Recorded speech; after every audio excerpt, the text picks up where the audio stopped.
Back at it again, baby, and we got another one with the brother Bill. Let's dive in. And finally, new rule: if something about the human race is changing at a previously unprecedented rate, we have to at least discuss it. Broken down over time, the LGBT population of America seems to be roughly doubling every generation.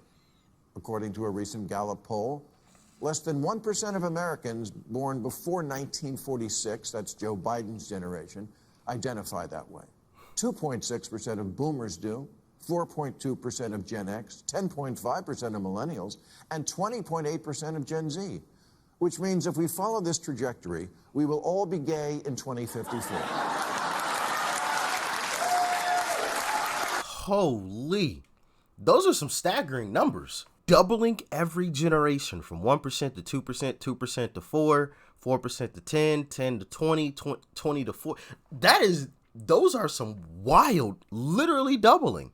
Why do you think that is? I have an idea, if these are real statistics, I have an idea of what could be causing this. Let me know what you think in the comment section.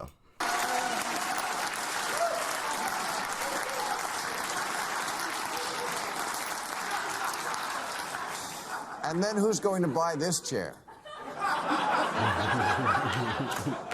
I'm just saying that when things change this much, this fast, people are allowed to ask, what's up with that?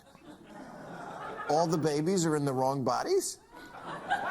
Was there a mix-up at the plant, like with Captain Crunch's Oops, All Berries?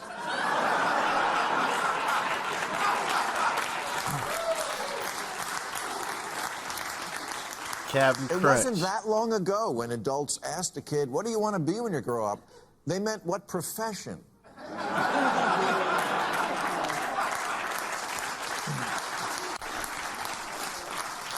In the wake of America about to lose abortion rights, the ACLU recently tweeted a list of those who would be disproportionately harmed by this. You would think women might top that list? No, wasn't even on the list. Second on the list was LGBT. Really? Abortion rights affects gay and trans people more than, breeders? Yeah, this stuff has gotten out of hand. We've gone to the deep end. Literally, abortion rights affect LGBTQ more than it actually affects women, biological women. Huh? What? Yeah, we've literally sunk into a dark place at this point in time. What in the HE double hockey? I want to curse, but what in HE double hockey sticks is happening? Like, people have literally lost their marbles. Y'all have told me stop trying to understand it, cause you never will. I'm gonna take your advice today. I'm not about to give myself a headache trying to unpack that at all. All right. Gay and trans people more than, breeders. I'm happy for LGBT folks that we now live in an age where they can live their authentic lives openly. Mm-hmm. And we should always be mindful of respecting and protecting. But someone needs to say it. Not everything's about you.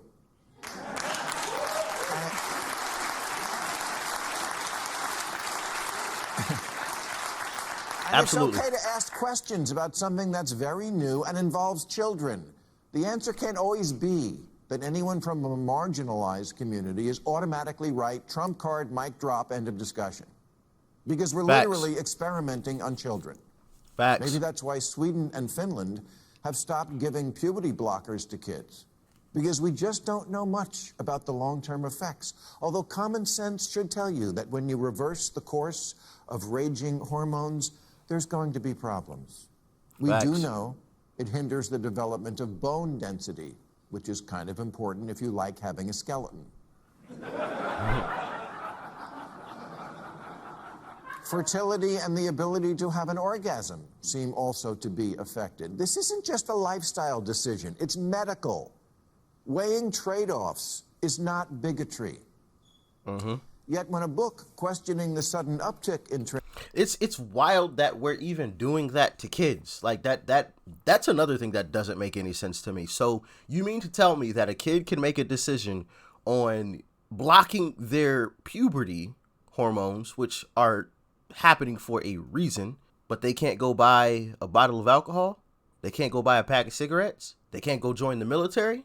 Do you want them driving a car down the road next to you? But we give them the option to stop these hormones from, like, that speaks to an agenda.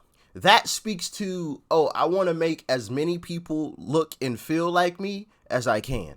That's what that says to me. Maybe I'm wrong. Y'all can let me know in the comment section, but when I attempt to unpack that, that's what that says to me. That says I don't give a, almost cursed. That says I don't care about these youngins. I just want to make them look and feel like me. If they have any hint of anything, oh, well, you must be, let's get you on some puberty blockers so we can make sure that you, no, let that kid be a kid. Now, if they wanna do all that stuff when they turn 18, cool. We should all support that. We should all support people being their true self. And even 18 is actually still pretty young. Your brain, it hasn't even fully developed. I want to say the actual age of a human brain fully developing isn't until like 25 or something. Correct me in the comment section if I'm wrong, but I want to say it's like mid-20s-ish kind of area. So, like, that makes zero sense. Does it make sense to anybody? I mean, if it does, comment below. Please do. I could be wrong. Maybe it's just not making sense to me. I don't know. Talk to me. Transitioning Children was released. A trans lawyer with the ACLU named Chase Strangio tweeted, "Stopping the circulation of this book and these ideas is 100% a hill I will die on." How very civil liberties of him. Chase, by the way, has just been named one of the grand marshals of this year's New York City Pride March, along with 3 other trans people and a lesbian. Huh, what's missing here? Oh, right, a gay man.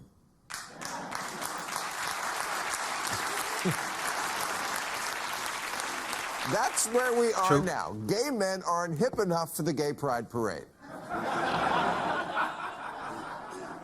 Compared to trans, gay is practically cis, and cis is practically Mormon.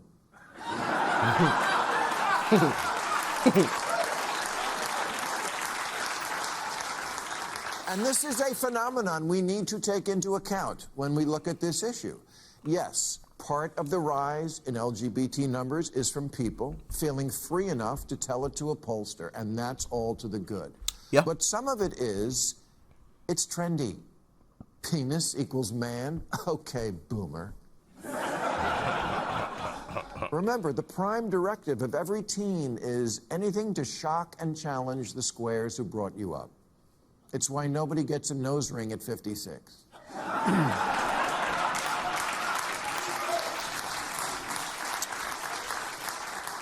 And if you haven't noticed that with kids, doing something for the likes is more important than their own genitals, you haven't been paying attention.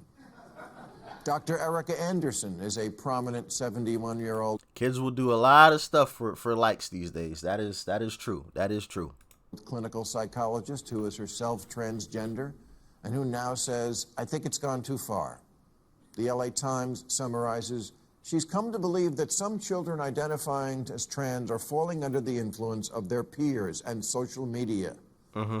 If you attend a small dinner party of typically very liberal upper income and and we see that all the time. We've seen these type of trends. You guys remember the Tide Pods? Kids were eating Tide Pods and burning their esophagus, and the salt and ice challenge. You put think it was salt and ice. You put a little salt and ice on your arm or somewhere, and you try to hold it there as long as possible. Like, kids do dumb things just to get likes. All these other things, the cinnamon challenge, all this other stuff. Like, kids like trends, and if something is trending, kids want to do it. Oh, I can get a bunch of likes. I can get a bunch of people to follow me. So I think that's one thing that we have to take into account, because it's serious. But y'all let me know how you feel. Angelinos, it is not uncommon to hear parents who each have a trans kid having a conversation about that. What are the odds of that happening in Youngstown, Ohio? If this spike in trans children is all natural, why is it regional? Either Ohio is shaming them or California is creating them.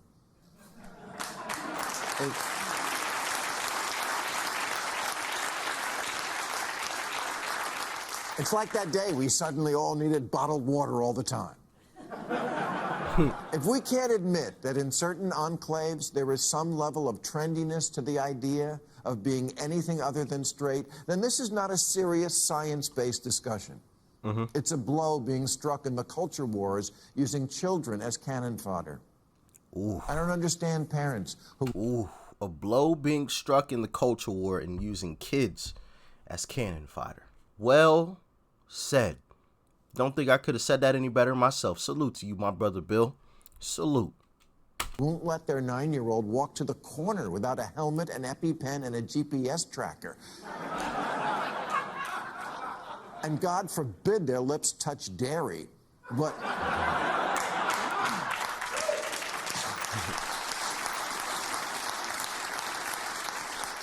But hormone blockers and genital surgery, fine. Talk about a nut allergy.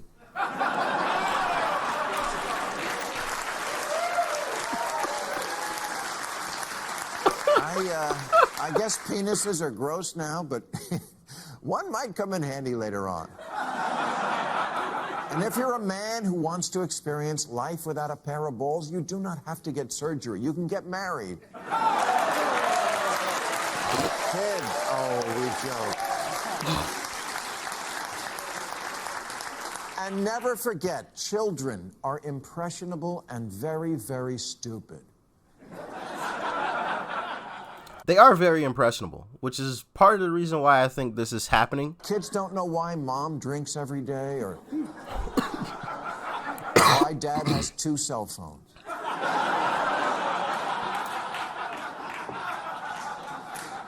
Maybe the boy who thinks he's a girl is just gay. Or whatever Frasier was.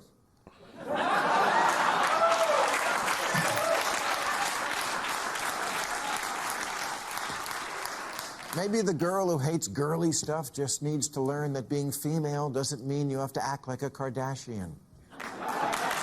Ooh.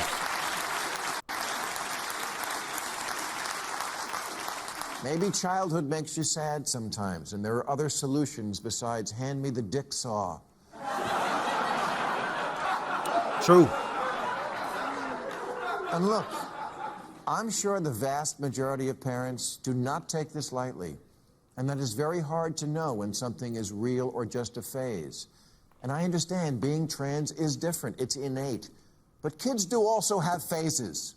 They're kids. It's all phases. The dinosaur phase, the Hello Kitty phase. One day they want to be an astronaut. The next day you can't get them to leave their room. Gender fluid. Kids are fluid about everything. If kids knew what they wanted to be at age 8, the world would be filled with cowboys and princesses. And that's part of my point, but I'll save that for the end. I wanted to be a pirate. Right? Thank God nobody took me seriously and scheduled me for eye removal and peg leg surgery. Yeah, there's a lot of stuff to unpack with this situation. I guess we could start with, we don't truly know the long-term effects. I know people say, oh, it's totally reversible. Chopping off your penis and stopping your puberty hormones is not reversible. Like, once you've passed and once you've chopped that off, like, that's not reversible. I mean, you could cut off some skin from your arm and try to make something out of it, but it's not the same. And also, it's dangerous. That's you could possibly lose your life doing that. Anytime you go under anesthesia is a risky situation, obviously. But also, these kids are young, very impressionable, are easily influenced. So the fact that we are talking to them about this stuff is just weird to me. It screams the P word, the file word. For those that are wondering, like, what is he talking about? I don't want to say it because YouTube is a little weird about certain things. As a matter of fact, I don't know when this all switched, but I vividly remember one of my teacher's assistants being gay. I vividly remember that, just by the way that he acted, and he never spoke to us about it. He never brought it up. It was never a topic of discussion. But like, I just remember being young and just knowing, like, he likes boys kind of situation. Not like my age at the time, but you know, he likes men. But the thing about it was, he never brought it up. He never talked about it. That was never a thing. That was just part of my observation. So like, when did this whole thing change from, oh, I'm gay or LGBTQ, so I need to talk to my youngins about, I'm gonna call them youngins, because YouTube is weird when you start, like I said, start saying certain things. So I'm gonna have to dance around a little bit. When did that change? Like, I have to talk to these youngins about this stuff. And when did that become okay? And why is it even a topic of discussion? Kids should be having recess time and learning about math and these other important subjects, learning how to write their name, stuff that's useful. Matter of fact, instead of spending time telling them about this other stuff, your personal life, teach them how to critically think. Not CRT, but how to have critical thinking skills. How to analyze something for themselves. Teach them that, not to just follow the crowd. But I feel like they won't do that because that doesn't fit the narrative. But I don't know. Maybe I'm wrong. This is just me thinking my way through the whole situation. It's just mighty weird to me that this is even a discussion and a topic of debate. We're giving kids the power to completely alter their bodies, but they can't even buy a pack of cigarettes. They can't even drive a car yet. So what you're saying is they're responsible enough to change their body, but they're not responsible enough to drive a car, buy a pack of cigarettes. I mean, buying a pack of cigarettes is changing your body. Why can't they buy a pack of cigarettes? Right? You're just destroying your lungs. I mean, oh well, right? I don't know. I'm just confused. Like I said, I don't think anyone should be doing anything until they are 18. That should be the point at which, make your own choices and decisions. No adult should be making that call for you. None. That's the way that I see it. But maybe I'm wrong. Y'all let me know how you feel in the comment section below. Like, share, comment, and of course, hit that subscribe button before you go. Sheesh Louise. I don't know what's happening right now. Peace and love. I'm out.